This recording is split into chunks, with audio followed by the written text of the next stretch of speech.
إن الحمد لله نحمده ونستعينه ونستغفره ونعوذ بالله من شرور أنفسنا ومن سيئات أعمالنا من يهده الله فلا مضل له ومن يضلل فلا هادي له وأشهد أن لا إله إلا الله وحده لا شريك له وأشهد أن محمدا عبده ورسوله يا أيها الذين آمنوا اتقوا الله حق تقاته ولا تموتن إلا وأنتم مسلمون اللهم إنا عبيدك بنو عبيدك نواصينا بيدك ماض فينا حكمك عدل فينا قضاؤك نسألك بكل اسم هو لك سميت به نفسك أو أنزلته في كتابك أو علمته أحدا من خلقك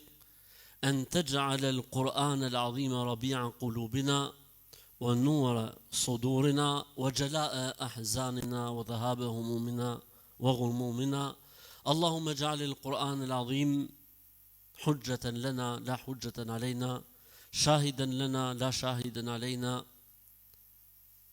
شافعا لنا عندك يا رب العالمين يوم لا ينفع مال ولا بنون إلا من أتى الله بقلب سليم. Me emrin e Allahut të gjithë mëshirshmit, mëshiruesit, Allahun Zotin e vetëm të vërtetë falenderojmë, vetëm prej tij ndihmë, falje dhe mëshirë kërkojmë. Allahut i lutemi që të na ruaj prej skeqjes, që nuk janë vetëm se pasojë e veteve dhe e veprave dhe e sjelljeve tona, cilin do që Zoti i Madh Allahu e udhëzon, nuk ka kusht ta humb dhe devijoj, dhe cili do që zgjedh për veten e tij humbjen dhe devijimin, nuk mund ta nxjerrë në të drejtë dhe në dritë askush tjetër përveç Zotit, përveç Allahut. Dëshmoj dhe deklaroj se nuk ka Zot të vërtetë, Zot që e meriton këtë titull, këtë emër, këtë atribut të vërtetë dhe me hak, dhe që meriton të trajtohet si Zot e të adhurohet si Zot përveç Allahut. Ai është një i vetëm, pa shok. Dëshmoj dhe deklaroj se Muhamedi alayhi salatu wassalam ishte njeri, rob i Zotit, pra, adhurues i Zotit, dhe ishte njëkohësisht i dërguar i Zotit, dhe jo vetëm kaq, ai ishte vula e profetëve, domethënë mbas tij nuk do të ketë më profet. Misioni i tij përmbledhet në ajetin kuranor ku Zoti i thotë: "Wa ma arsalnaka illa rahmatan lil alamin." Të sollëm në këtë botë ty o Muhammed sallallahu alaihi wasallam për të qenë mëshirim i mëshirës së Zotit, pra një shfaqje e mëshirës së Zotit për të gjithë botrat, për të gjithë krijesat. Kështu që gjithë botrat kanë përfituar nga të qenit e tij, vula e profecisë në tokë, pejgamber dhe profet i Zotit. I madhi Zot na drejtohet në Kur'an neve kur thot: "O ju që keni besuar, friksoni Zotit ashtu siç e meriton." Pra jo me rrahje gjoksi, jo me fasad, po siç i takon Zotit. Dhe se vdekja mos t'ju gjej vetëm se duke qenë musliman të mirë, musliman të vërtetë. Në fund fare o vëllezër, duhet me kuptu të gjithë ne se sfida jonë në këtë botë është si t'ja dorëzojmë shpirtin Allahut si musliman. Po arritëm deri këtu, vallahi billahi, pasha Zotin, që s'ka Zot tjetër për ti, çfarë do të ndodhi mas vdekjes është hajër i madh. Se Allahu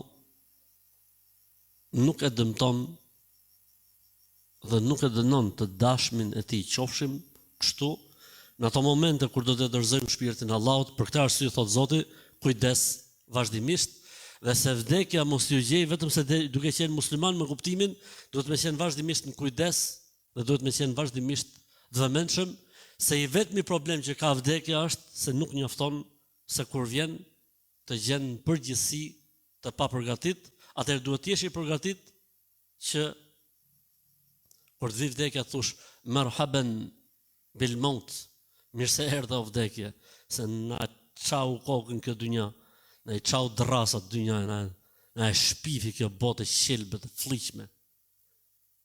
Kjo botë ku nuk vlerësohet i vlerësuari.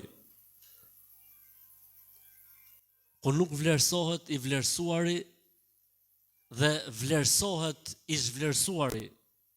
Ku merr pozitë dhe pozicion ai që është një hiç dhe ai që ka peshë dhe që rëndon nuk japin asnjë lloj peshe dhe pozicioni. Një botë ku përplaset e mira me të keqen dhe duket sikur gjithmonë e mira është e dëmtuara, e vërteta është e flijuara. Një botë ku njeriu sprovohet shumë. Sa që ndonjëherë i vjen shejtani dhe thotë, "Ore, pa je besimtar, po pse vetëm me ty e ka Zoti? Zgjeti Zoti kënd tjetër vetëm se të merret vetëm se me ty?" Dhe shejtani nuk i ndahet njeriu me vezveset dhe me ngacmimet e tij, derisa njeriu të fitojë imunitet, ta kuptojë që shejtani u aktivizua dhe të qeshet dhe thotë, "Amantu billah, kam besuar Allahun. Ashhadu an la ilaha illallah." Dëshmoj se nuk kam Zot tjetër që e njoh si Zot dhe adhuroj si Zot përveç Allahut, dhe kështu pastaj shejtani largohet nga njeriu me dështimin më të madh dhe dëshpërimin më të madh që mund të përjetojë shejtani ndonjëherë me njeriu. Pse? Sepse ky është ai momenti i fundit dhe arma e fundit që mund përdori shejtani me njeriu. Ngacmimet, fiksimet. Në momentin që njeriu kalon në këtë fazë, pastaj e sheh shejtanin nga lart dhe i kupton lojnat e shejtanit përpara se shejtani përgatisi lojtarët për të nisë lojën. Zoti na bof për këtyre njerëzve që kurthet e shejtanit i kapin përpara se sa të bëhemi viktima të kurtheve të shejtanit.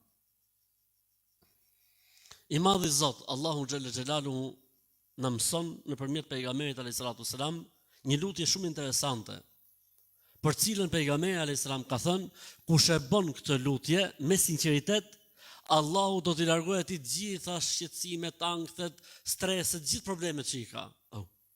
Po hajtë me vëlla se ne po përjetojmë smunjen e shekullit.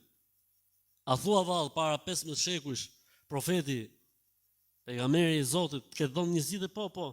Pejgamberi alayhis salam ka thënë se kush i lutet Allahut duke thënë, "O Allah, o Zot,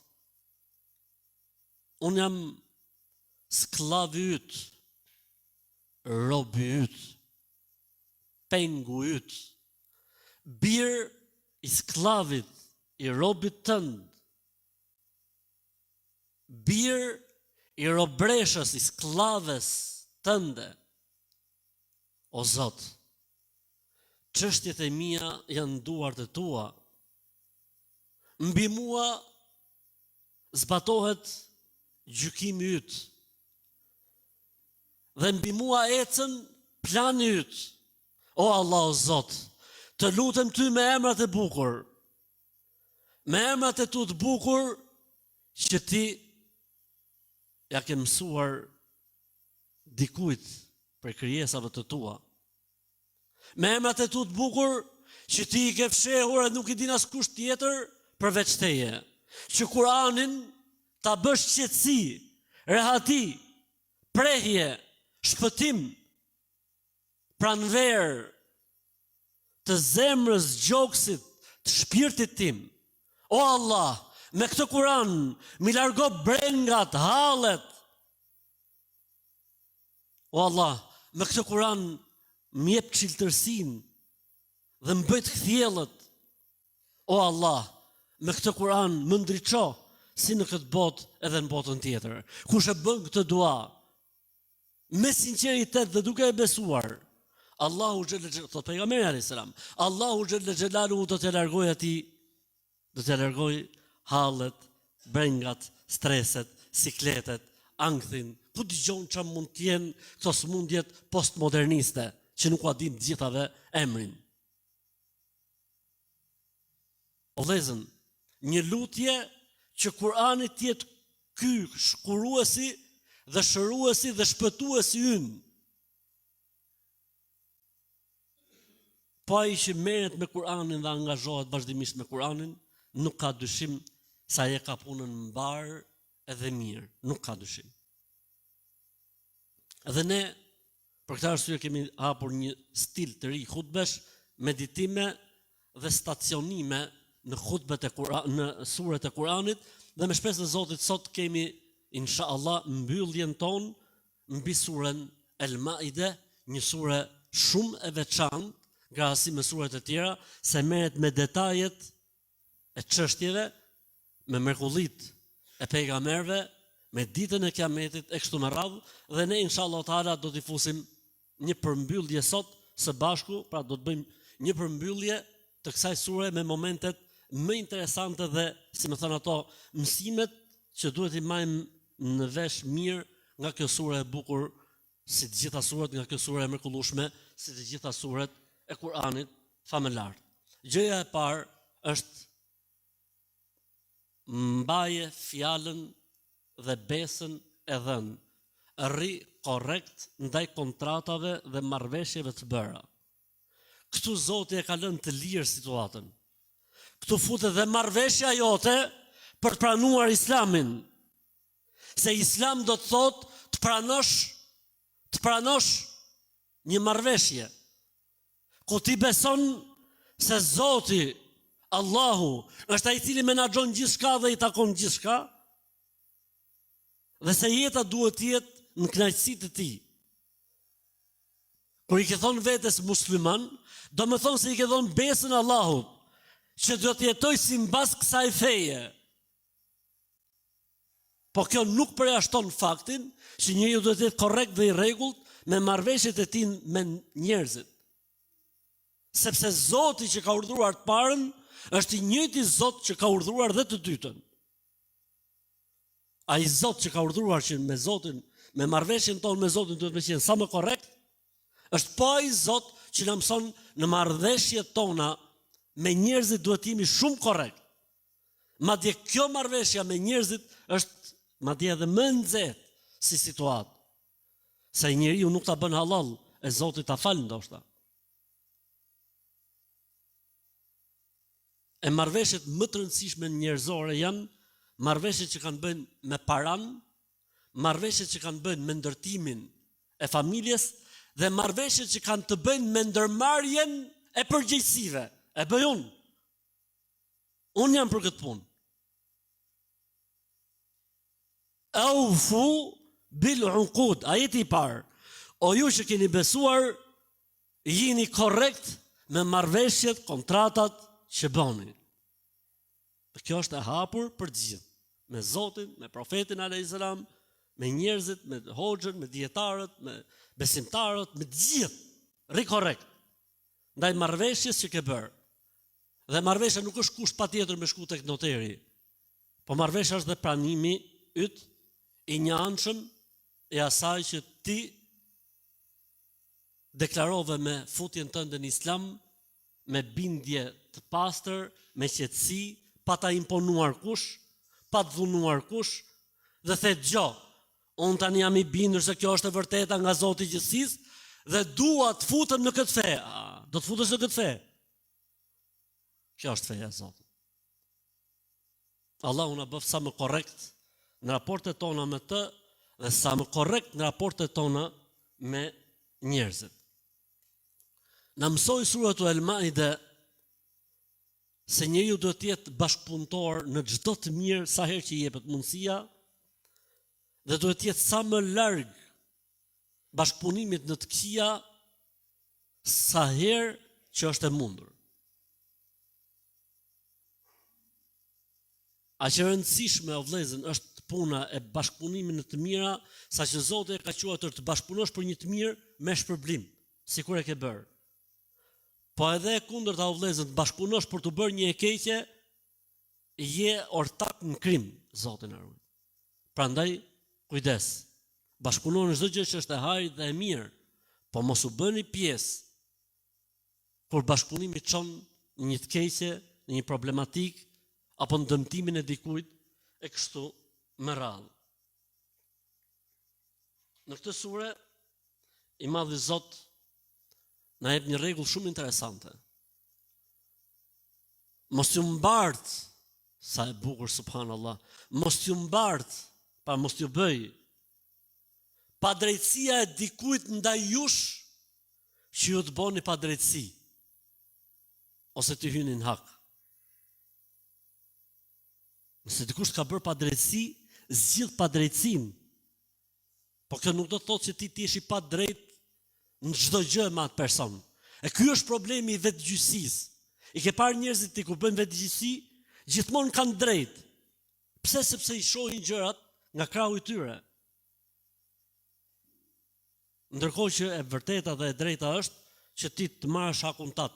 Aty ku të është bërë padrejtësia pa e tepruar asnjë fije dhe në pjesët e tjera të jetës dhe zhvillimit të jetës duhet të jesh korrekt dhe i drejtë dhe i sinqert dhe i pastër.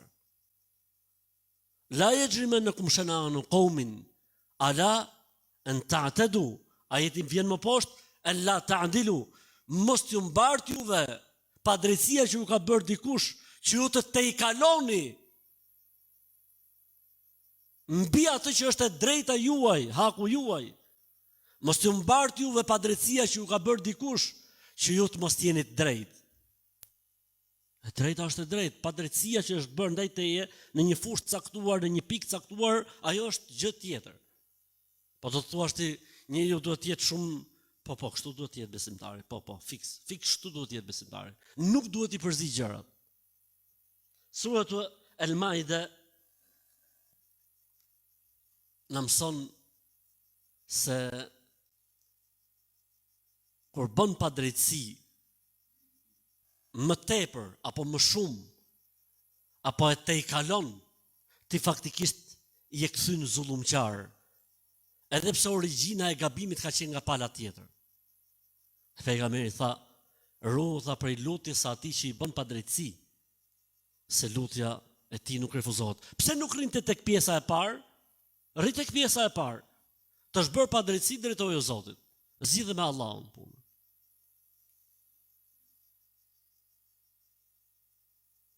Suratu El-Maide na mëson Inna Allahe yahkumu ma yurid. Zoti i sjell ligjet si do ai, që do thotë nëse ndonjëherë nuk arrin të zbulosh urtësinë, filozofinë, sekretin e kësaj gjëje pse Zoti ka urdhëruar, apo e kësaj gjëje tjetër pse Zoti ka ndaluar, nuk është fusha jote.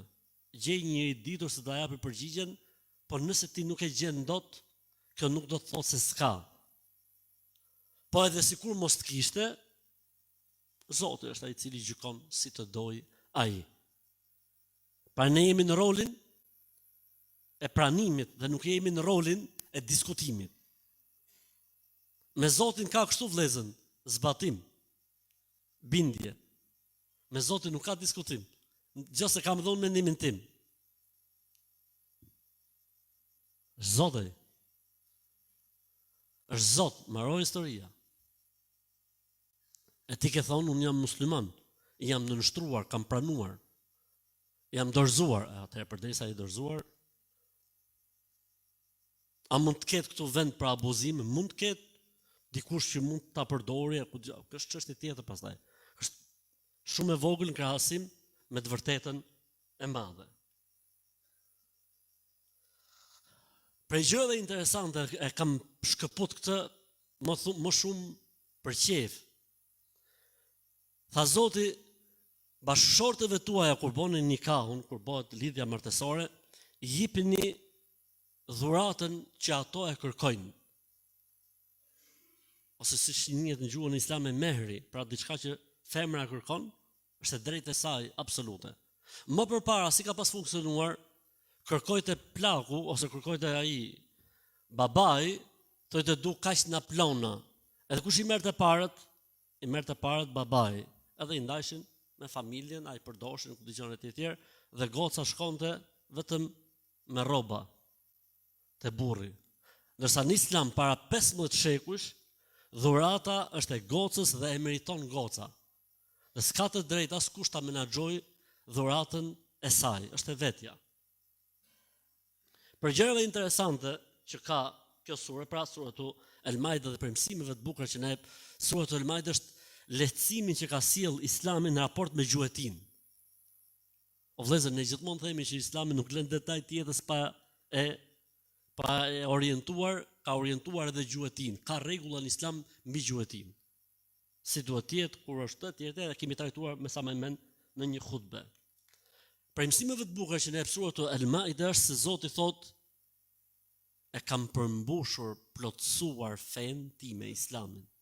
Dhe jam i kënaqur që si Zot ta adhurohem me Islamin si fe. Me Islamin e lën dhe sjell nga Muhamedi alayhis salam, që do të thotë nuk ka vend në këtë fe për shtesa, nuk ka vend për sajesa, nuk ka vend për rregullime. E ka mbyll Zoti gjithçka. Dhe s'ka vend për dorë njeriu në të.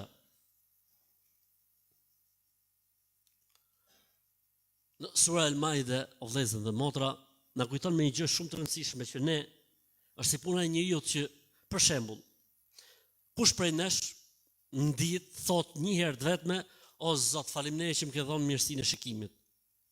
Në përgjithësi se thot njeriu, o vëllezër, në një që ka syze ndoshta thot. Përgjithësi njerëzit nuk e thon. Pse? Sepse është diçka që e kanë. Në një që s'ka probleme me vesht, ke gjurë në një që thotë elhamdullah që dëgjoj, s'thot një, pse s'është diçka që e kemi. E Zoti në surën Al-Maida na jep një thot wadhkuru ni'matallah, kujtojini të mirat e Zotit ndaj jush. Dhe e mira më e madhe dhe më e rëndësishme që na ka fal Zoti është se na ka udhëzuar në Islam. Dhe jeta jon ka marrë drejtim. Jeta jon ka marrë kuptim. Prandaj asnjëherë mos harrojmë ta falenderojmë Zotin që na ka udhëzuar në Islam. Është mirësi kjo punë, është bekim. E duhet me e thonë, duhet me e përmend të mirësitë Zotit. Dhe jo vetëm kaq, po sa herë që has në një perl dhe mirësi për mirësive të Islamit, gjatë leximit, gjatë dëgjimit, falenderoj Zotin, elhamdulillah. Sepse Zoti në momentin që e falenderon ta kthen me më shumë mirësi dhe begati. Suratu Al-Maida në ajetet e saj na mëson se Zoti në këtë fe që solli pra në Islamin, nuk deshi Zoti me i rënu njerëzit. Për këtë arsye kur foli për abdesin dhe për guslin, më njëherë foli për çfarë? Për çfarë foli? Për tejemumin. Pse foli për tejemumin? Tha Zoti i Madh, ma yuridu li yaj'ala aleikum fi dini min haraj. Zoti nuk do t'ua vështirësojë juve fen.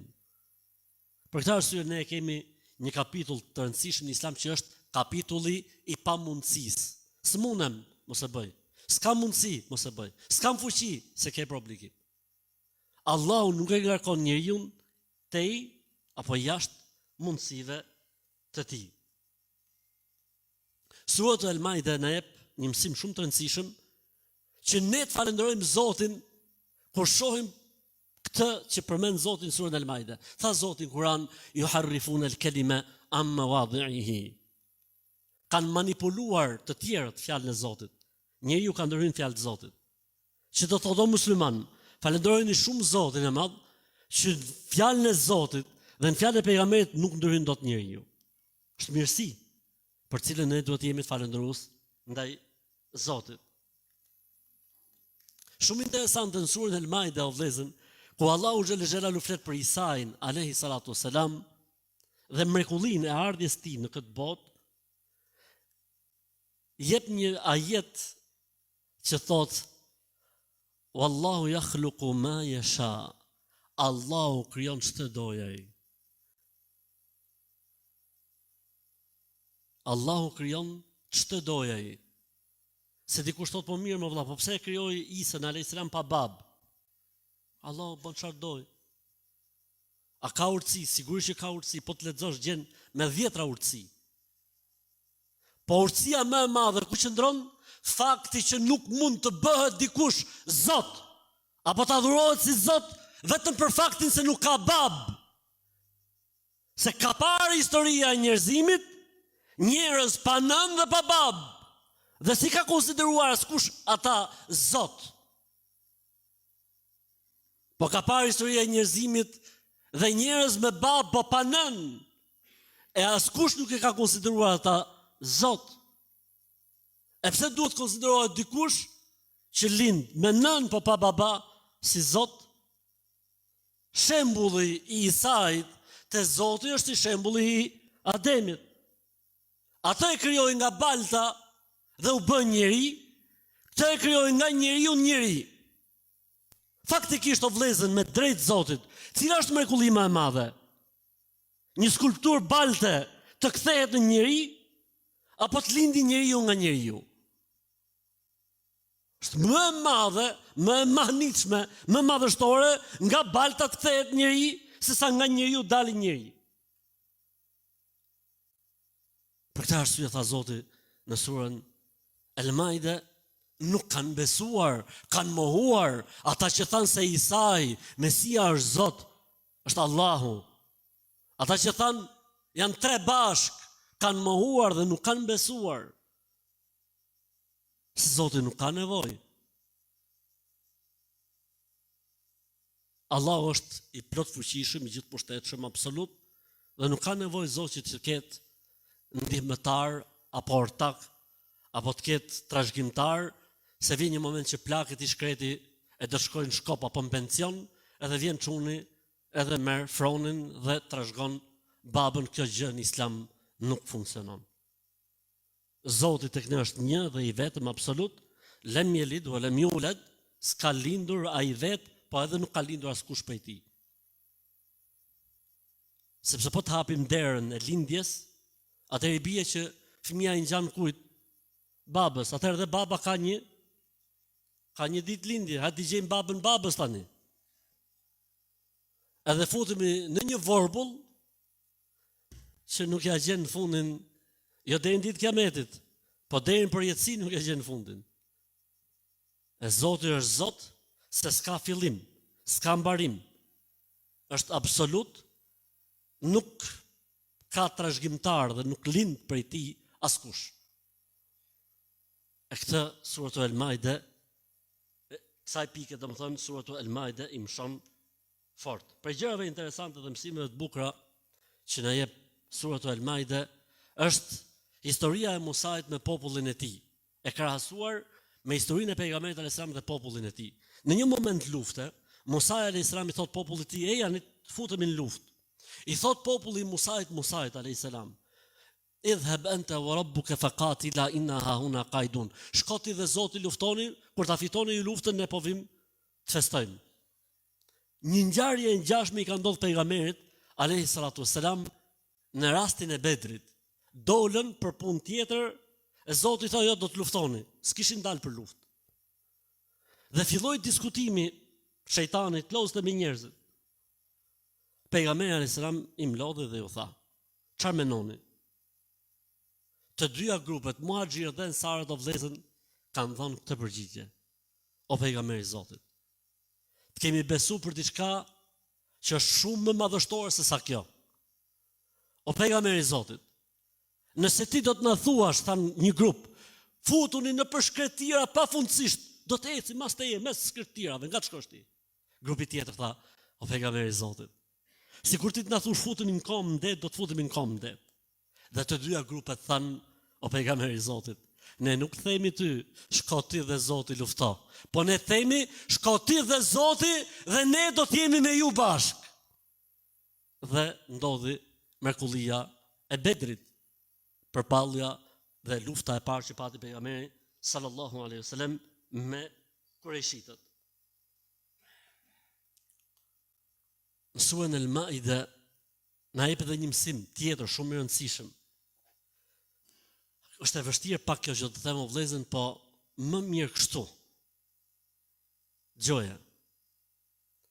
Nëse ndodh një përçarje, nëse ndodh një problem, më mirë gjoja këta, është e vështirë, di unë, edhe për mua kjo mund të jetë e vështirë. Po ne themi çfarë është e vërteta. Më mirë tha pejgamberi sa, ji robi i Zotit i vrar, se sa robi i Zotit vrasës. Më mirë të vritesh se sa të vrasësh. Se po u vrave, e të kanë vra pa drejtësisht, e kete Allahu xhallal xhelalu. Ama në qoftë se ti e ke vra tjetër pa drejtësisht, vallahi bilaj o vëllezër, në botën tjetër është situata e pa imagjinueshme.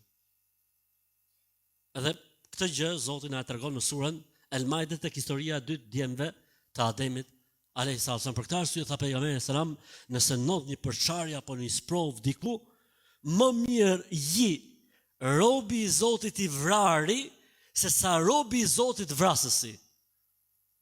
Dhe kjo ka dhe një urtësi tjetër, cila është urtësia tjetër, njeriu po u mësu me vra, nuk di më ku të nalet. E po u vra, ka shku tek Zoti i tij. Inshallah dëshmor dhe shahid.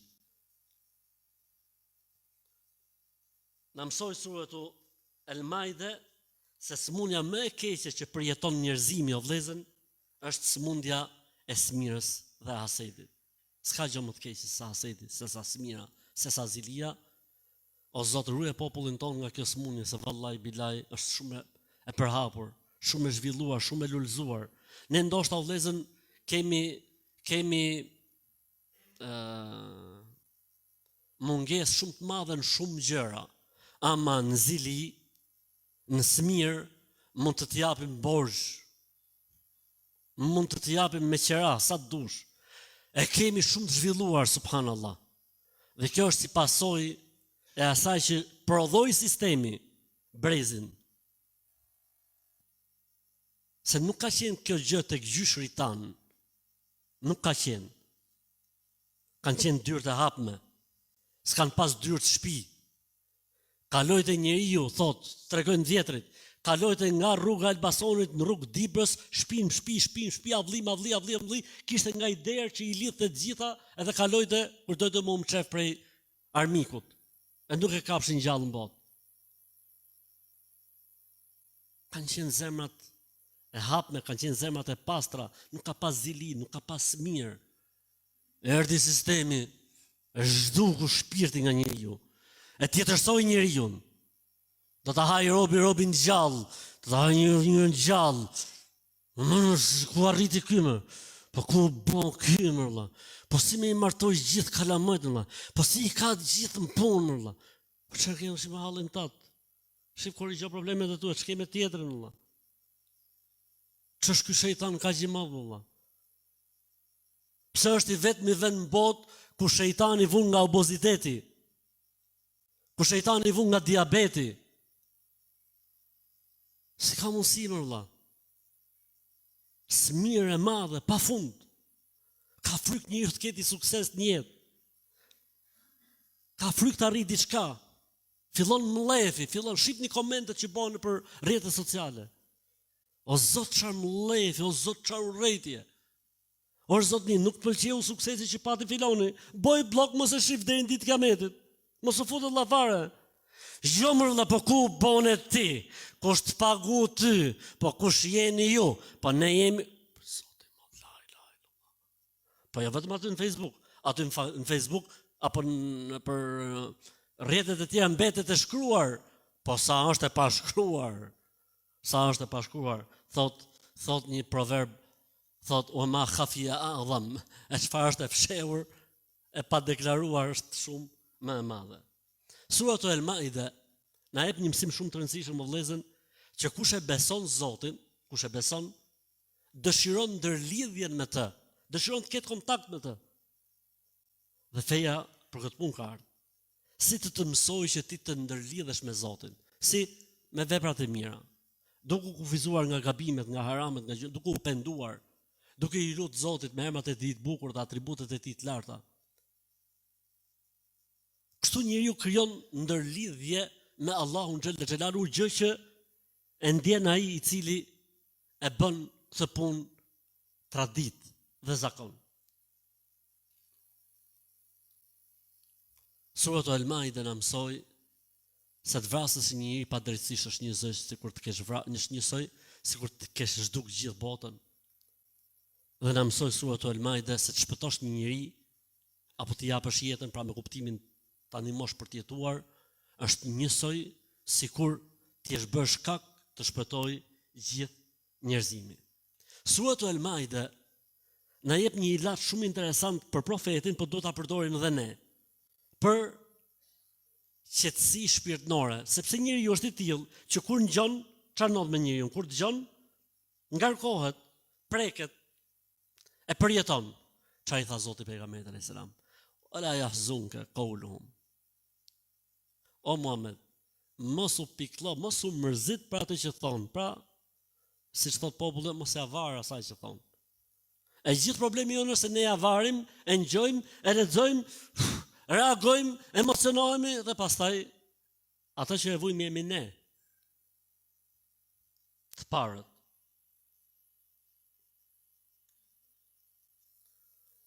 Suratu Al-Maide na mëson se ku do të jetë fusha jonë e garimit.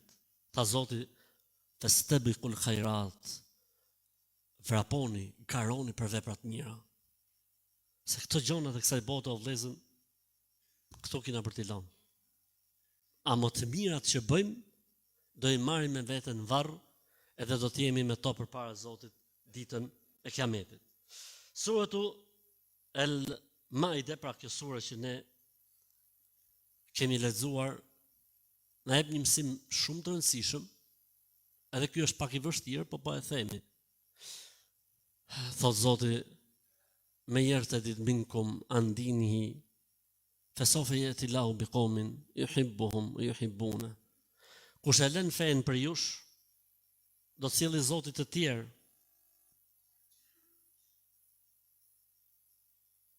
Kush mohon për jush, do të sjellë Zoti të tjerë. Ti mendon se xhamia Dina Hoxha, po mos ishim ne këtu sot, do të ishte bosh? Vallahi kurrja për Zotin. Do ishin sa ne të tjerë. Njësoj si ne, po do ishin tjerë. Kështu që ti duhet të jesh këmbgulës në këtë mirësi që ka dhënë Zoti, e ti lutesh Zotit që o Zot më mbaj këtu o Zoti im, se jam në një bekim shumë të madh. Jam në një mirësi të madhe. Kjo sure, pra suratu El-Maide, na mëson se ezani disa njerëz mund të shqetësojë. O idha nadaytum ila salati takhadhuha huzwa. E kur ju boni thirrjen pra ezanin, tallën. Dikë mund ta shqetësojë. Po faktikisht aty thuhet Zoti është një. Aty thuhet Zoti është më i madh. Aty thuhet e janë në namaz. Aty thuhet e janë në shpëtim. Aty thuhet e janë në paqe, në qetësi. E janë të rahatoheni. Mirë, ka njerëz që shqetëson dhe diskutojnë. Po ti o hoxh, po pse nuk ja ktheve fort? Po lejnë qefin e vetë vëllai të kënaqet. Patjetër do të diskutojmë çfarë fletor, po çfarë thotë shqetësova ezanit, po s'era na shohim këtë punë. Stresit zero.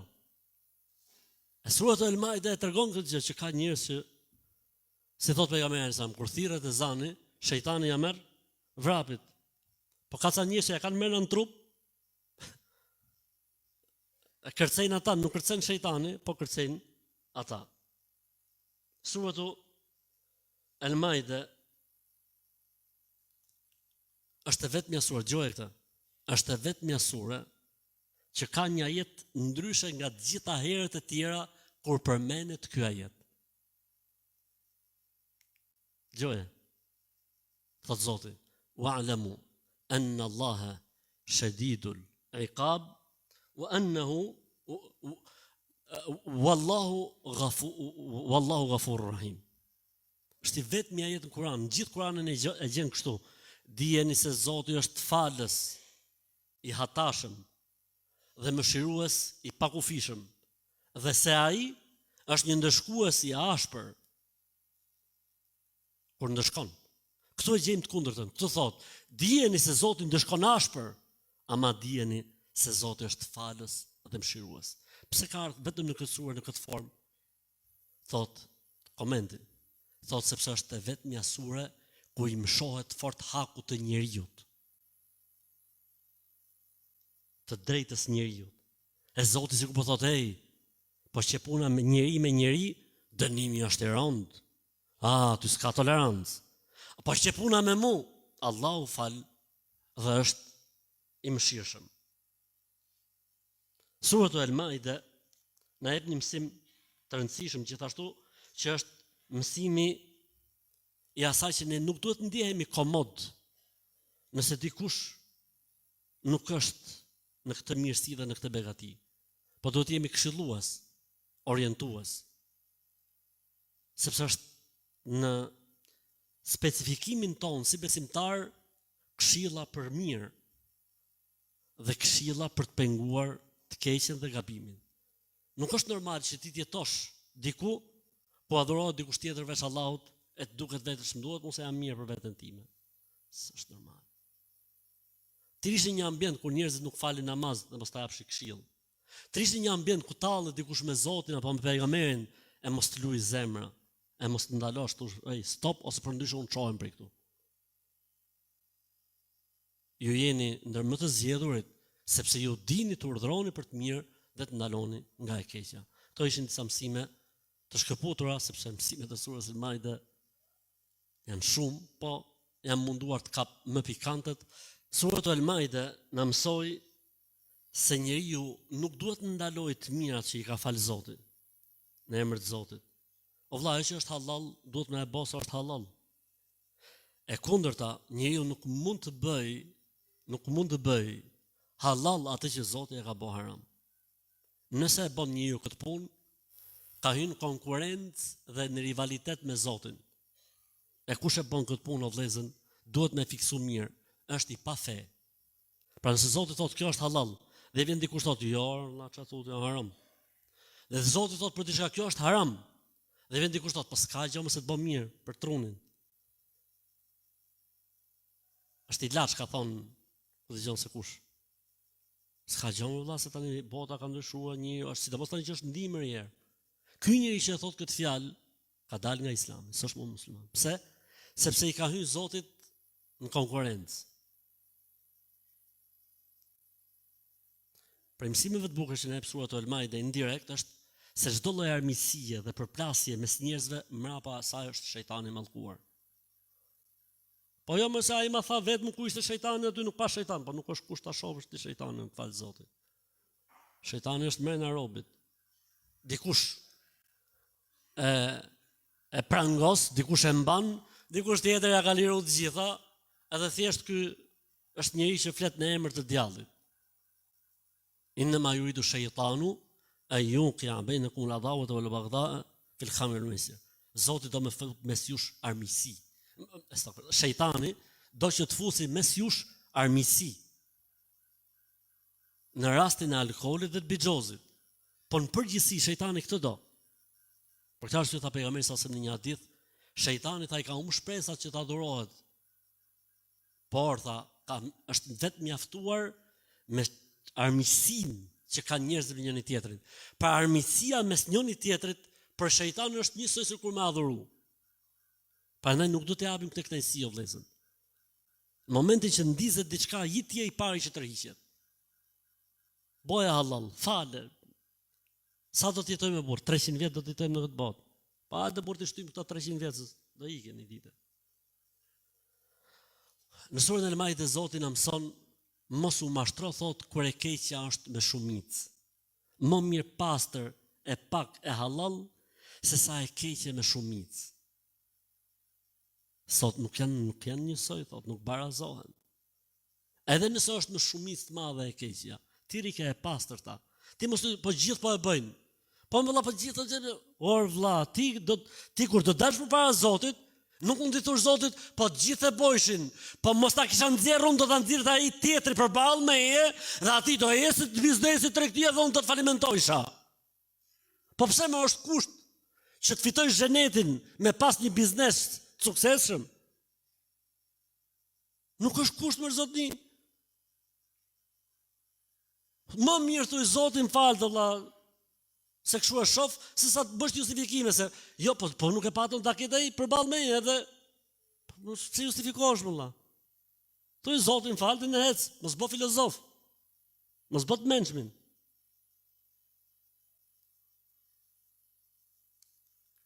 Zoti në surën Al-Maide na tregon se punët në botën tjetër o vëllezër do t'i laj vetë Zoti. Nuk ka Zoti zëdhënësin e tij apo dikush tjetër që do t'i bëj punët. Allahu është ai që do i marrë njerëzit në llogari. Ai do ta bëjë gjyqin, ai do t'i çojë ata që e meritojnë xhehenemin xhehenem, ai do t'i çojë ata që me mëshirën e tij dhe mirësinë e tij fitojnë xhenetin dhe me kënaqësinë e tij, jo me drejtsinë e tij. Nuk ka, askush nuk e bën punën e Zotit ditën e Kiametit. Ai do ta bëjë gjyqin. Vet ai. As një profet, as një melek, vet Allahu xhallahu xhelalu. E këtë vëllezër duhet me menu të gjithë.